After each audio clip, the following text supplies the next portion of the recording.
So hello everyone, তো এই মুহূর্তে আছি আমার দোকানে। তো দেখতে পাচ্ছ, তো আজকে কিছু আমি তোমাদেরকে জিনিস দেখাবো। তো দেখতে পাচ্ছ আমার একটা অনলাইনে শপ আছে।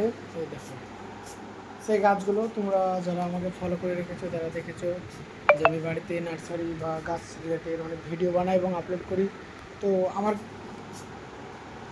তো আমার দুটো কাস্টমার আছে, ওরা বলেছে গাছ নেবো, তো তার জন্য গাছ নিয়ে এসেছি। তো দেখতে পাচ্ছ, তো গাইস অনলাইনে দোকান থেকে কী হবে গাইস, গাছ আমাকে খুব ভালো লাগে, সেজন্য ভাবছি নার্সারিও করব সাথে। মানে টাইম হয় না, ঠিক আছে গাইস, ইচ্ছে তো আছে অনেক কিছু করার, কিন্তু টাইম হয় না, তো সেই জন্য করতে পারি না। তবে আমি নার্সারি করব, ছোট করে করব, বাড়িতেই করব, আস্তে আস্তে তখন দেখা যাবে গাইস। টাইম ঠিকঠাক বলে করব, আর রেগুলার ভিডিও আপলোড করব। তো ভিডিও তো আমি রেগুলার আপলোড করি, কিন্তু তোমরা ফলো করছো না আমাকে, ফেসবুকে ফলোই করছো না, আর ইউটিউব থেকেও সাবস্ক্রাইব করছো না। তো অবশ্যই সাবস্ক্রাইব করো আরও নানান নতুন ব্লগ দেখার জন্য। তো চলো দেখা হচ্ছে কোনো নতুন ভিডিওতে।